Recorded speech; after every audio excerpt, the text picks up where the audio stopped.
Now, let's change the topic a little bit and talk about TRT. Because I know a lot of men on TRT right now, especially men over 40.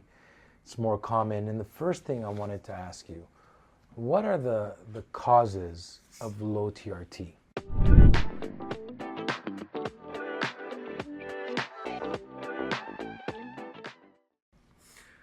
Well, I mean, age. I think we, like with women, get there's a natural decrease in our secretion of the hormones that are going to help with testosterone. They're our circadian rhythm. So if I take your oxygen level, it's always going to be the same. But testosterone, if I measure in the morning, you spike. That's your peak, Yes. and then it decreases throughout the day. Okay. So if you ever do your blood test, you want to do it in the morning around like 8 to 10. If everyone does their testosterone test at 8 o'clock at night, it'll be lower. So I think that's part one. Sleep, certainly obesity. So certain patients who have diabetes, there's correlations with, is it inflammatory? Is it the high sugar levels, that conversion of testosterone to estrogen in the periphery?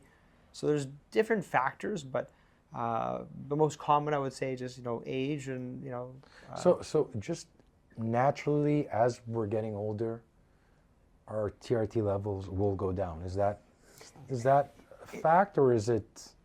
Yeah, it's a fact, and I think I remember having this talk with a colleague of mine. He's Professor Ofer Gottfried in Israel. We did a fellowship together in Chicago, and he kind of was thinking about like even sperm production. If you think about like Mother Nature, like if you're 80 years old, biologically, Yeah. you're not like the fighting to the next generation of sperm or testosterone may not be there, and I think that's just with same thing for a female. There's going to be some elements, they're going to have menopause, the shutdown and dysregulation of hormones kicks in. And what are the symptoms of low TRT?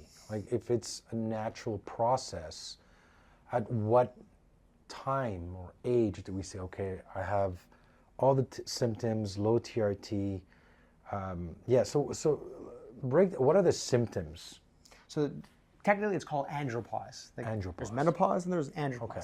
TRT is like testosterone replacement therapy, which is like the buzzword, but Yeah. no one's going to say, give me TRT. I'm like, whoa, let's, do you need it? We're trying to help someone with maybe lower levels who have the symptoms of andropause. So lower libido, lower energy levels, poor erections. So there's something called the ADAM questionnaire, the Advanced Diagnostic Aging Male Questionnaire, and there's a few other validated questionnaires. So I always like to make sure that we have a tool to measure, hey, you're short, well, let's get out the measuring stick. Yeah. I'm obese, step on the scale. If you have andropause, let's see what your ADAMS questionnaire is. And if there are certain ones that stick out as being positive, what are some of the questions?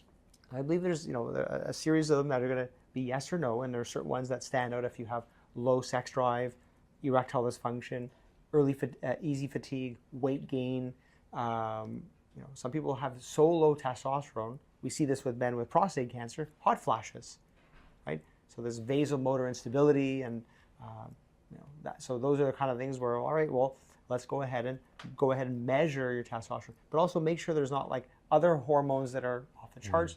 Like, are you diabetic? We check hemoglobin A1C, check prolactin levels. Some people may have a pituitary lesion or other factors that may be producing things that are suppress testosterone. So check that out and dig out to, someone works at the airport and they're working night shifts and they're like, that circadian rhythm's whacked. Yeah. So if you're sleeping all over the place, that may be also a thing to dig into. And what are the natural ways to, you see them a lot on the internet, what are the natural ways to boost testosterone? Well, I think... Is there certain foods? Is there... It's a rhythm, right? You sleep, you got to eat well, go back to the vehicle. You got to take care of the body, and I think that's exercise. Supplements, I hear L-arginine. Yeah. Is it... I mean, there's certain things that, there's no great scientific data. That's the thing is, I think a lot of this stuff is out there and everyone wants the magic. I just want to go out and buy some arginine and just take a pill and it's supposed to work. But you can do that. It's part of like that Mark Moyd. Are you doing the basic things first? Good point. If you're getting your 8 hours of sleep, you're eating 3 vegetables a day, you're doing things to reduce your stress, then we can do that micronutraceuticals. But everyone wants the easy fix. And I think that's the thing is you got to say, if I want to do something, you got to be driven and saying, that's what I want, but I got to do the steps that come with it. But now, like for me, I see more and more of my friends in their 40s, mid 50s. Most of them are on TRT right now. So at what point do you say, okay, I'm going to go get testosterone replacement therapy? When do you measure that?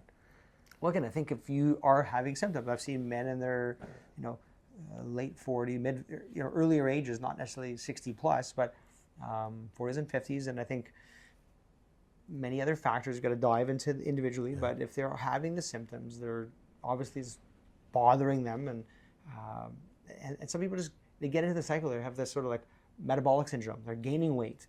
They're tired. They finish up work. They may have sleep apnea, and they just are in a rut.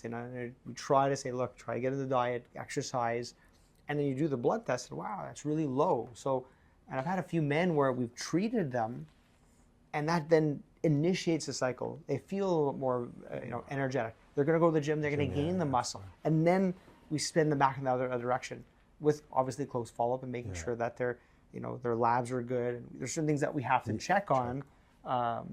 We can talk about that. But. And what are the numbers when we're looking at the numbers of the TRT range?